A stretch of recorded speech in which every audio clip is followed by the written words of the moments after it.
Povestea ursulețului cafeniu de Vladimir Colin. Urșii care trăiesc la Polul Nord sunt albi. Cred că din pricina asta le spune urși albi.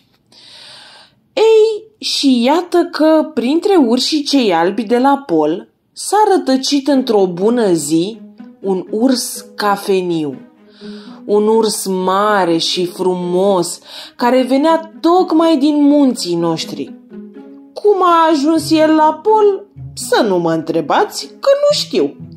Ce știu e că s-a pomenit acolo și că a început să caște ochii la munții de gheață și la focile care se zbenguiau pe ei. Ia te uită, un urs murdar! Strigă o focă și toate surorile ei începură să chicotească, să hohotească și să se prăpădească de râs. E mânjit tot, de la gheare până la bot. Vai, vai, ce caragios! Parcă a fost înmuiat în sos. Uite, așa râdeau focile, râdeau de nu mai puteau. Ursul nostru se uită în jur, gata să râdă și el de ursul cel murdar. Pentru că urșii se știe, se spală pe dinți în fiecare dimineață și seară, ba chiar mai fac și baie.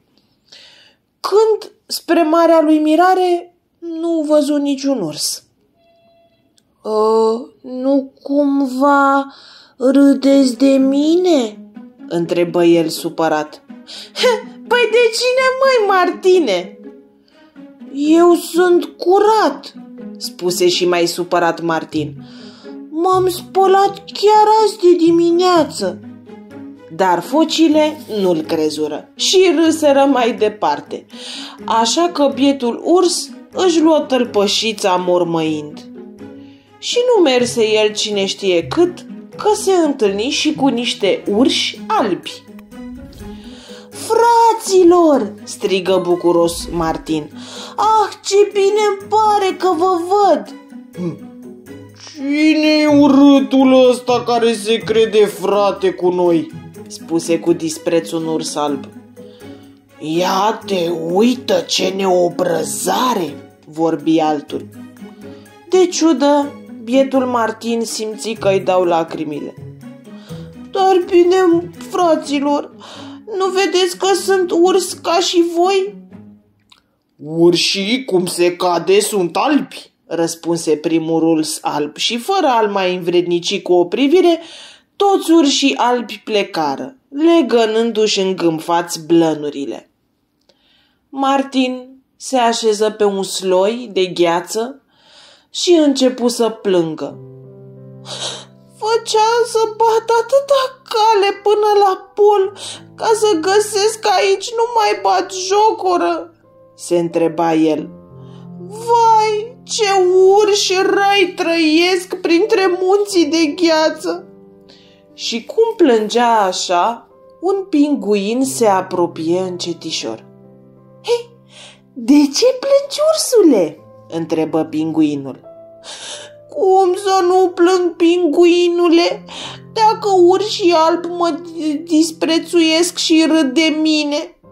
Eu sunt cafeniu, la noi toți urșii sunt cafenii.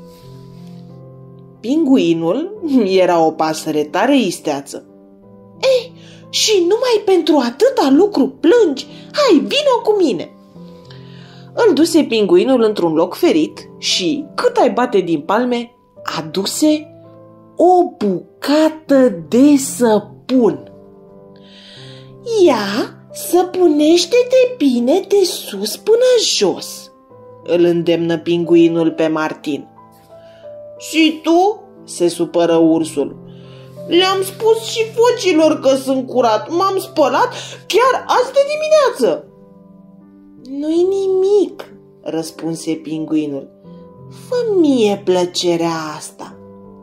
Bombănind, Martin se muie într-un ochi de apă și prinse a se săpuni. De mânios ce era, se frecă bine, bine, bine de tot și iată curând Toată blana lui era plină de clăbuci albi și strălucitori. Așa, destul, spuse pinguinul. Martin lăsă jos săpunul și voi să se vâre în ochiul de apă, dar pinguinul îl opri. Stai, rămâi așa! Apoi îl luă de mână și îl duse în mijlocul urșilor albi. Vai, ce urs frumos! Strigă un urs alb. Ce blană albă! Se minună al doilea. Și ce mândru strălucește în soare! Șopti al treilea. Bietul Martin nu mai înțelegea nimic, dar era atât de bucuros de primirea pe care i-o făceau urșii albi că nici nu-și bătu capul să înțeleagă. Îi mulțumi pinguinului și rămase printre urșii albi cu care se juca. Deodată, însă, într-un munte de gheață, se apropie de sloiul cu care se jucau. Fugiți, fugiți! Strigă un pui de urs și se aruncă în apă înotând voinicește. Urșii se opriră din joacă, văzură muntele și pricepură că se va ciocni de sloiul lor, strivindu-i sub greutatea lespezilor de gheață. Speriați, săriră în apă și se depărtară de grabă, în vreme ce Martin, neobișnuit cu viața de la pol, rămase pe sloi.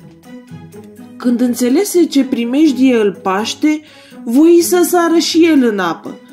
Chiar în clipa aceea răsună glasul înspăimântat al unei ursoaice. Puiul meu! Puiul meu! A rămas pe sloi! Niciunul dintre urșii care se depărtaseră nu scoase nicio vorbă. Niciunul nu cuteza să se întoarcă pe sloi. Martin se repezi și începu să caute ursulețul. Îl văzu pe o moviliță de zăpadă și îl luă în brațe. Dar în clipa aceea se auzi un troznet cumplit și muntele de gheață izbi solul. Totul pârâia, se prăbușea, valurile țâșniră înalte cât muntele și cu puiul în brațe și ferindu-l de bucățile de gheață, mari cât o casă, Martin se pomeni în apă. Fusese rănit de sulițele de gheață, dar puiul era nevătămat. O lespede grea îl împiedica acum pe Martin să iasă la lumină. Cu chiu, cu vai, sparse lespedea și înotând se ridică pe un sloi ce plutea la adăpost de alte primejdii.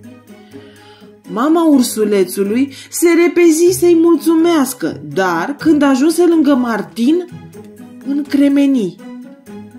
Și la fel încremeniră și ceilalți urși albi. Clăbucii de săpun din blana lui Martin se topiseră în apă și ursul nostru era din nou cafeniu. Alb sau cafeniu, ești un urs bun și viteaz, spuse mama ursulețului, văzând cum puiul se prinsese cu lăbuțele de gâtul lui Martin. Îți mulțumesc! Niciunul dintre noi n-a cutezat să rămână pe sloi. Nu blana îl face pe urs, înconvițară și ceilalți urși albi, adunându-se în jurul lui Martin și strângându-i care mai de care laba. Din ziua aceea, Martin n-a mai fost nevoie să-și împodobească blana cu clăbuci de săpun. Cât a rămas printre urșii albi, s-a bucurat de cinste și prietenie, iar când s-a întors acasă, a alergat la prietenul meu, care scrie toate poveștile pentru copii și a povestit întâmplarea. De atunci mai cântă Martin și în ziua de azi.